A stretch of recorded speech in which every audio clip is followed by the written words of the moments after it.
بسم اللہ الرحمن الرحیم۔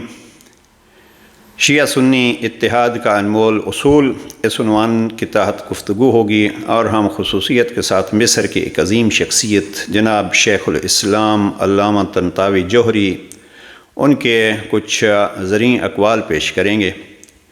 علامہ شیخ طنطاوی جوہری اسکندریہ مصر میں پیدا ہوتے ہیں۔ 1870 میں ان کی پیدائش ہے اور 1940 میں ان کی رحلت ہوتی ہے۔ یہ اتنی عظیم شخصیت تھے کہ ایک انگریز نے مفکر الاسلام کے حوالے سے لکھا ہے کہ ازہر یونیورسٹی میں 3 چمکتے چراغ تھے۔ ان میں پہلا انہوں نے نام لکھا ہے شیخ محمد عبدہو، جن کی شہرت ہے نہج البلاغہ کی ترویج کے حوالے سے۔ دوسرا نام انہوں نے لکھا ہے رفاع الطحاوی، اور تیسرا نام شیخ طنطاوی جوہری۔ شیخ طنطاوی جوہری سیاسی طور پہ بھی کافی ایکٹیو تھے، اور جو اخوان المسلمین کے حالات کو جانتے ہیں وہ جانتے ہیں کہ حسن البنا کا آپ یہ کہیے دست راست تھے، اور حسن البنا نے ان کو بہت سارے عہدے بھی دیے ہوئے تھے، اور ایک رسالہ اخوان المسلمین کی طرف سے نکلتا تھا، اس کے یہ مدیر بھی تھے۔ بہرحال ایک عظیم شخصیت، اور علمی دنیا میں شیخ طنطاوی کی شہرت اس بنا پہ ہے کہ ان کی ایک تفسیر ہے جواہر فی تفسیر القرآن 26 اجزاء میں، اور بالکل منفرد قسم کی تفسیر ہے۔ تو یہ ہے شیخ طنطاوی، اور ہم آج جس موضوع کو لے کے آئے ہیں وہ ان کے لفظ ہم نقل کریں گے۔ شیعہ سنی اتحاد کے لیے انمول اصول، اور یہ اصول بیان کیا ہے جناب طنطاوی نے۔ شیخ طنطاوی ازہر یونیورسٹی میں موجود ہیں، اور ہندوستان سے ایک طالب علم سید مجتبیٰ حسن کامنپوری جاتے ہیں ازہر یونیورسٹی میں، اور یہ ہندوستان سے جانے والے ایک ایسے طالب علم ہیں جو شیعہ طالب علم ہیں، اور اس دور میں یہ ظاہراً 2829 کی یہ بات ہے۔ سید مجتبیٰ کامنپوری ایک عظیم شخصیت تھی شیعہ میں، ایک واقعاً محقق تھے، اور وہ اگر فرصت ہو عزیزان کو تو پڑھیں۔ مطلع الانوار نامی کتاب میں دیکھ رہا تھا کہ جن کو نہ اپنے کھانے کا، نہ اپنے آرام کا، نہ اپنے لباس کا، نہ اپنے نام کا کچھ بھی نہیں ہوتا تھا، ان کو یہی ہوتا تھا کہ دین اسلام کو آگے ہم پہنچائیں۔ خود اس سے آپ اندازہ کیجئے کہ یہ جس دور میں ازہر میں جاتے ہیں اس وقت شیعہ طالب علم کا وہاں قدم رکھنا بھی ممکن نہیں تھا۔ انہوں نے نام بدل کے اپنا، اور جو شیخ طنطاوی نے نام لکھا ہے وہ ہے سید محمد حسن اعظمی، اور یہ خط حقیقت میں علامہ سید شہاب الدین مرعشی نجفی قوم کی ایک بزرگ شخصیت گزرے ہیں، انہوں نے صحیفہ سجادیہ بھیجا، اور پھر صحیفہ سجادیہ کی شرح ریاض السالکین بھیجی جناب طنطاوی کی طرف، اور پھر شکریہ کے طور پر انہوں نے یہ جواب لکھا کہ مجھے آپ کی طرف سے یہ تحفہ ملا ہے، اور ظاہراً اس وقت ازہر یونیورسٹی کی لائبریری کے انچارج تھے جناب سید مجتبیٰ حسن کامنپوری، تو انہوں نے اس ذریعے سے جناب طنطاوی تک یہ تحفہ آغا مرعشی کا پہنچایا ہے۔ ہم اس تفصیل میں نہیں جاتے، اور وہ 2 خطوط بھی ہم نے دیکھے ہیں جو فارسی ترجمے کے مقدمے کے طور پر لکھے ہیں، لیکن آج ہم جو چیز عرض کرنا چاہتے ہیں، علامہ طنطاوی نے پھر جب صحیفہ سجادیہ ملتا ہے تو ایک رسالہ نکلتا تھا ازہر سے، ہدی الاسلام۔ اس رسالے میں بہت سارے مضامین لکھے، اور مسلسل اشاعتوں میں وہ شائع ہوتے رہے کہ صحیفہ سجادیہ کی عظمت انہوں نے بیان کی ہے۔ میرے پاس جو اس وقت مضمون موجود ہے وہ ہے اردو ترجمے کے ساتھ۔ جناب علامہ سید العلماء علی نقی مرحوم نے صحیفہ سجادیہ کی بے مثال عظمت پر علماء مصر کے محققانہ تبصرے، یہ ایک مضمون لکھا ہے علامہ مفتی جعفر حسین مرحوم کے اردو ترجمہ صحیفہ سجادیہ کے ابتدا میں۔ آپ کو معلوم ہے مفتی جعفر حسین مرحوم کے 2 عظیم کارنامے ہیں، نہج البلاغہ کا ترجمہ اور صحیفہ سجادیہ کا ترجمہ۔ نہج البلاغہ کے ترجمے کے شروع میں بھی بڑا مفصل مقدمہ ہے علامہ علی نقی صاحب کا، اور صحیفہ سجادیہ کی ابتدا میں بھی کافی تفصیلی مضمون موجود ہے۔ علامہ علی نقی صاحب نے اس میں جو مضمون لکھا ہے تو وہاں انہوں نے مرحوم طنطاوی کے اس مضمون کا ترجمہ کیا ہے۔ اس مضمون کا عنوان تھا عدیۃ علی زین العابدین و ماذا یستفید منہ المسلمون، حضرت زین العابدین علیہ السلام سے کی دعائیں اور ان سے مسلمانوں کو کیا فوائد حاصل ہو سکتے ہیں۔ دیکھیے مضمون کو دیکھیے، ہیڈنگ دیکھیے، اور پھر وہ جو ہمارا موضوع ہے شیعہ سنی اتحاد کا انمول اصول، اس کو مد نظر رکھیے۔ جناب طنطاوی لکھتے ہیں کہ یہ علامہ علی نقی صاحب کا جملہ اضافہ کرتا جاؤں، انہوں نے لکھا ہے کہ یہ مسلسل چند مقالات کا مجموعہ ہے جو رسالہ ہدی الاسلام مصر کی متعدد اشاعتوں میں شائع ہوئے اور مکمل صورت سے الرضوان میں درج ہوئے۔ یہ الرضوان عربی کا رسالہ ہندوستان سے نکلتا تھا۔ موصوف تحریر فرماتے ہیں۔ یہاں پھر علامہ علی نقی صاحب نے جناب طنطاوی صاحب کی عبارت کو لکھتے ہیں جامعہ ازہر کے نوجوان ہندوستانی طالب علم سید مجتبیٰ حسن نے، اصل جو نام لکھا گیا ہے وہاں وہ ہے سید محمد حسن اعظمی، اور ظاہر انہوں نے خود کو چھپا کے رکھا، جیسے عرض کیا کہ شیعہ طالب علم کا داخلہ ہی ممنوع تھا۔ اب یہ دیکھیے ایک سلسلہ، اور پھر انہوں نے نام بھی بدلایا، اور کیا مقام تھا علامہ سید مجتبیٰ حسن کامنپوری کا۔ اگر کسی وقت فرصت ہو تو پڑھیے گا کہ جس آدمی کو کچھ بھی اپنی سہولیات کا خیال نہیں تھا، میں نے کہیں دیکھا ہے کسی نے ان کے کرائے میں مدد کی اور وہ وہاں پہنچتے ہیں، 5 سال وہاں رہتے ہیں، اور پھر ام المؤمنین حضرت سلمہ پہ ان کی پی ایچ ڈی ہے۔ اب وہ پی ایچ ڈی بھی کیا ہوگی، لیکن کہاں ملے گی اور کہاں ہیں وہ مقالے اور کہاں ہیں ہماری قوم کی وہ دلچسپیاں علم سے، اس لیے کہ ہم اتنا کافی سمجھتے ہیں کہ جناب امیر المؤمنین باب العلم ہیں، لیکن آئیے باب العلم سے بھیک مانگ کے دستک دے کے اس دروازے پہ جنہوں نے علم حاصل کیا ہے، اب ہمارے سامنے سید مجتبیٰ حسن کامنپوری ہی کو لے لیجئے، کہاں ہم نے اور کیا ہم نے ان سے لیا ہے۔ بہرحال جناب طنطاوی صاحب لکھتے ہیں کہ جامعہ ازہر کے نوجوان ہندوستانی طالب علم سید مجتبیٰ حسن نے مجھے ایک کتاب سے مطلع کیا ہے جس میں کچھ دعائیں، کچھ مناجاتیں حضرت علی زین العابدین کی طرف منسوب موجود ہیں۔ میں نے اس کتاب کو غور سے دیکھا اور اس کے مندرجات پر گہری نظر ڈالی تو مجھ پر ایک ہیبت طاری ہو گئی اور ان دعاؤں کی عظمت میرے دل میں جاگزیں ہو گئی، اور میں نے کہا کہ یہ عجیب بات ہے۔ ذرا دیکھیے ہمارے مضمون کا یہ 2 پوائنٹ ہے مین، اور اس میں سے ایک پوائنٹ یہ ہے، میں نے کہا کہ یہ عجیب بات ہے کیوں کر مسلمان اب تک اس ذخیرہ سے ناواقف رہے، اور کس طرح وہ صدیوں اور پھر صدیوں تک خواب غفلت میں مبتلا رہے اور انہیں احساس نہ ہوا کہ اتنا بڑا علمی ذخیرہ خدا نے ان کے لیے مہیا کر رکھا ہے۔ اگر وہ ان خزانوں کو کھول کر دیکھیں اور ان اسرار و رموز پر مطلع ہوں تو سمجھیں کہ سنی اور شیعہ فرقے دونوں خواہ مخواہ کے لیے افتراق باہمی میں مبتلا ہیں اور باہمی عداوت کے نشہ میں سرشار ہیں۔ دیکھیے یہ ایک بزرگ کا، اور یہ علم کے اندر علم یوں نظر آ رہا ہے مرحوم طنطاوی میں۔ بہرحال انہوں نے آگے بہت ساری چیزیں لکھی ہیں اور ہم ان کو نہیں دہرانا چاہتے۔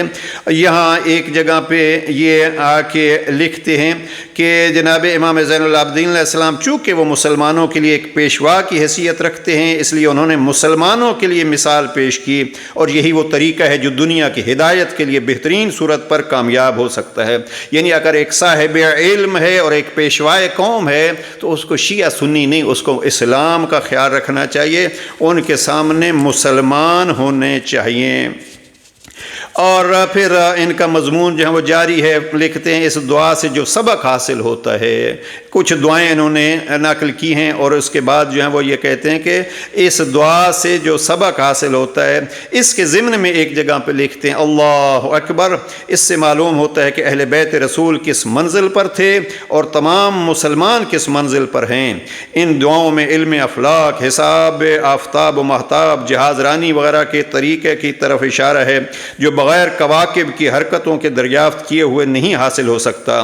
آج یورپ کی ہر سلطنت میں اس کے لیے خاص درسگاہیں قائم ہیں، مگر مسلمانان عالم اب تک ان علوم سے بالکل بے خبر ہیں جن کی طرف توجہ فرمائیے گا اہل بیت نے برابر اشارہ کیا ہے۔ اور پھر یہ ان کا مضمون جاری ہے۔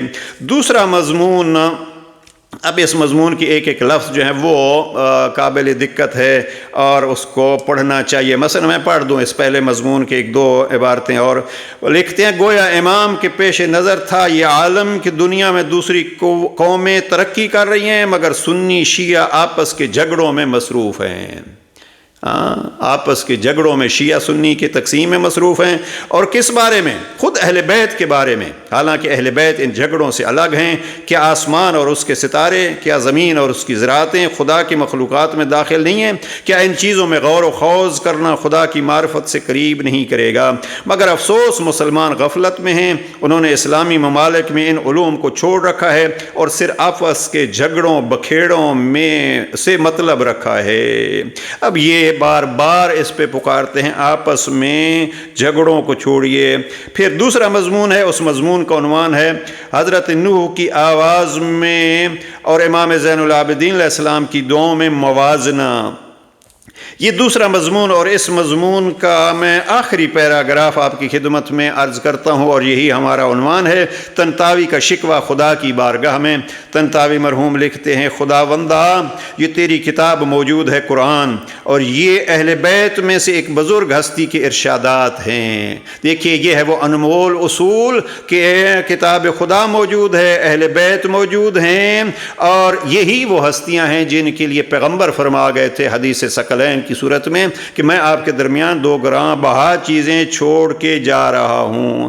یہ دونوں کلام یعنی قرآن اور اہل بیت کا کلام، وہ آسمان سے نازل شدہ کلام، اور یہ اہل بیت کے صدیقین میں سے ایک صدیق کی زبان سے نکلا ہوا کلام، دونوں بالکل متفق ہیں۔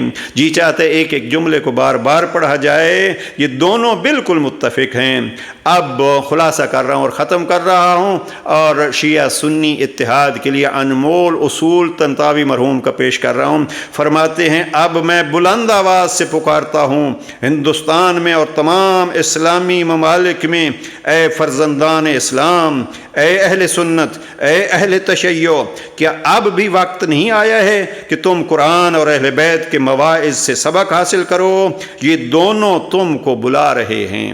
میں یہاں عرض کروں گا، شیعہ سنی اختلافات میں مبتلا جوانان بالخصوص، اے فسادی ملاؤں کی تقریروں سے متاثر جوانوں، ذرا سنیے، یہ بھی ایک اہل سنت عالم ہے، طنطاوی مرحوم فرماتے ہیں، یہ دونوں تم کو بلا رہے ہیں، یعنی کلام خدا اور کلام اہل بیت، ان علوم کے حاصل کرنے کی طرف جن سے عجائب قدرت منکشف ہوتے ہیں اور خدا کی معرفت حاصل ہوتی ہے۔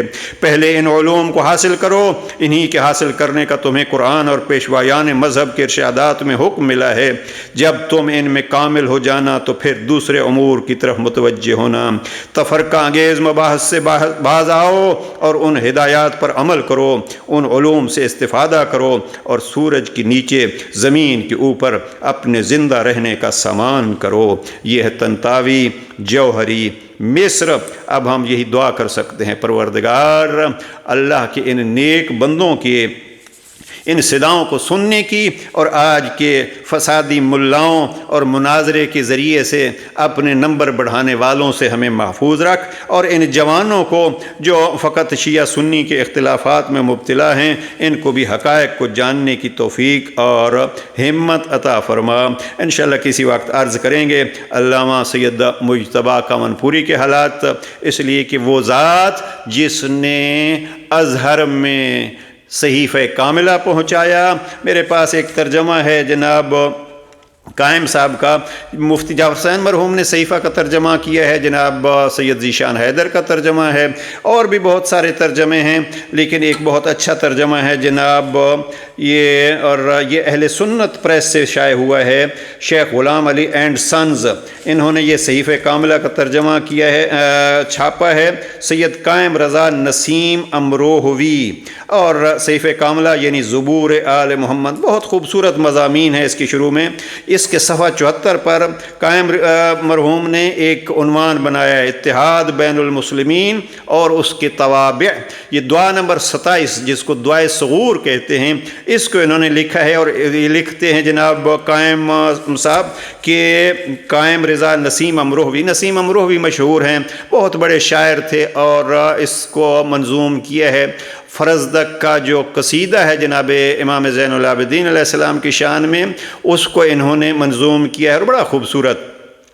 تو یہ ترجمے کے شروع میں انہوں نے ایک مضمون دیا ہے اتحاد بین المسلمین اور اس کے توابع، پھر انہوں نے دعا نمبر 27 صحیفہ کی لکھی ہے اور اس کا عنوان دیا ہے اتحاد بین المسلمین اور اس کے توابع۔ توابع کیا ہیں؟ تنظیم اور یقین۔ ایک جملہ ان کا مرحوم قائم کا بھی نقل کر دوں، اور وہ لکھتے ہیں کہ جناب امام زین العابدین علیہ السلام نے اس دعا کے آخر میں فرمایا کہ الہی اس مذکورہ بالا تنظیم کے ذریعے مسلمانوں کے مفادات کو مضبوط کر اور اس کے ذریعے ان کے شہروں اور حکومت کو محفوظ رکھ، اور اس سے ان کے مالوں کو بڑھا اور انہیں آپس کے جھگڑوں سے بچا کر اپنے ساتھ تخلیہ کرنے کے لیے فارغ کر دے۔ یعنی اے پروردگار، اس قوم کو آپس میں جھگڑنے کے بجائے اس کو اللہ اپنے قرب کے اور اپنے ساتھ تخلیہ کی توفیق عطا فرما۔ یہ ہے جناب قائم صاحب کا جملہ۔